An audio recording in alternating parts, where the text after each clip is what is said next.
हाय डीएव्स, कैसे हैं आप सभी। तो आज की मेरी ये वीडियो बहुत इंपॉर्टेंट होने वाली है क्योंकि इसमें हम डीएम का पॉइंट ऑफ व्यू देखेंगे, राइट। जैसे कि अगर आपका डिवाइन मैस्कुलिन आपसे बात नहीं कर रहा है तो इसका मतलब ये है कि उसके अंदर कुछ चल नहीं रहा। अगर उसको आपकी याद आती है तो वो मैसेज क्यों नहीं करता। अगर उसको कनेक्शन फील होता है तो वो आपसे दूर क्यों भागता है या घोस्टिंग क्यों करता है। और एक चीज़ जो डीएम और डीएफ को सबसे ज़्यादा कंफ्यूज कर देती है वो ये है कि डीएम खुद आपके पास आता है, आपसे बहुत अच्छे से बात भी करता है, आपको ये लगता है चलो फाइनली खुद चेंज हो रहा है, बट फिर सडनली वही डीएम पीछे हट जाता है। तो ऐसा क्यों? आज की वीडियो मेनली डिवाइन मैस्कुलिन के पॉइंट ऑफ व्यू से होने वाली है। और आज हम सिर्फ ये नहीं बोलेंगे कि डीएम जो हैं वो फियर से ऑपरेट करते हैं या हमेशा रन करते रहते हैं, क्योंकि ये सब हम ऑलरेडी जानते हैं।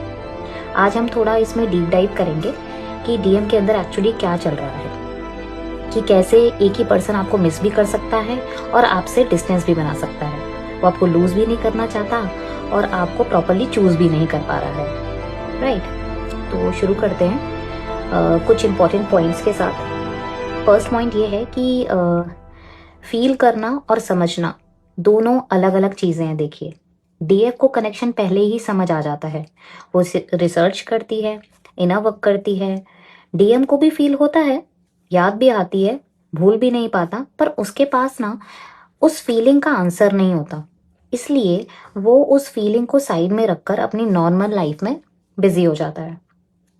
पॉइंट नंबर 2, डीएम्स जो होते हैं ना वो स्ट्रॉन्ग फीलिंग्स को ना हैंडल नहीं कर पाते, बहुत मुश्किल होता है उनके लिए ये हैंडल करना। तो इसको एक एग्जाम्पल से समझ लेते हैं। जैसे आपको पानी बहुत पसंद है, राइट, और स्विमिंग आपको आती नहीं है। अब मैं आपको एक पानी में मैं आपको वाटर में छोड़ दूँ तो आपको डर लगेगा ना, है ना। इसी तरह डीएम को डीएफ के लिए फीलिंग्स तो हैं, पर उनको जैसे हैंडल करे और कैसे बात करे ये नहीं आता उन्हें, इसलिए वो इजी वे आउट ढूंढते हैं। वो क्या है? डिस्टेंस। इसलिए वो डिस्टेंस बना लेते हैं। उनको समझ ही नहीं आता कि अब कैसे आंसर करूं, हैंडल कैसे करूं इस सिचुएशन को, इतनी स्ट्रॉन्ग फीलिंग्स आ रही है मुझे। पॉइंट नंबर 3, गुड मोमेंट के बाद डिस्टेंस क्यों।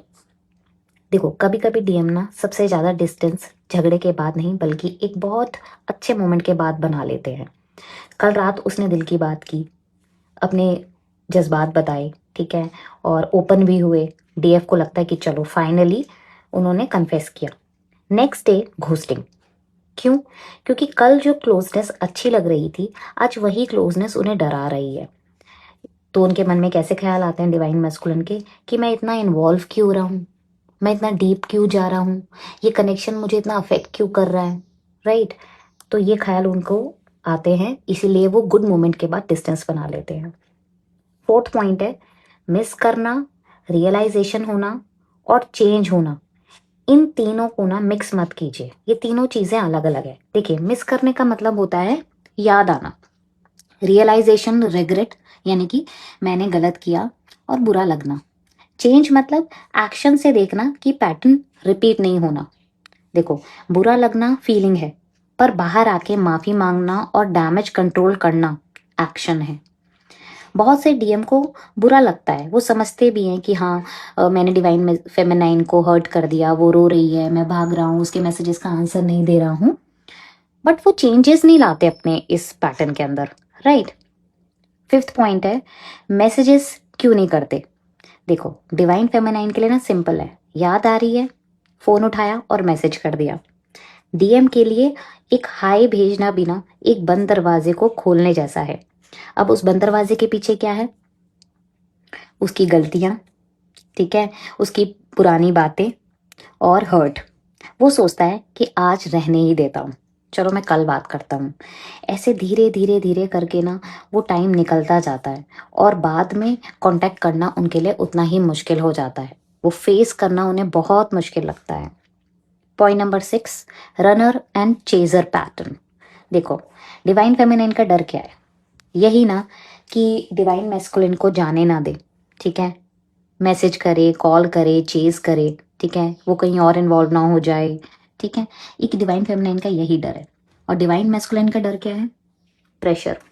जब डिवाइन फेमिनाइन उसे कांटेक्ट करती है तो उसके सवाल क्या जवाब दूं मैं उसका, ठीक है। तो उसको ऐसा लगता है कि अब तो मुझे डिसीजन लेना ही पड़ेगा, तो यहाँ पे करता है वो रन।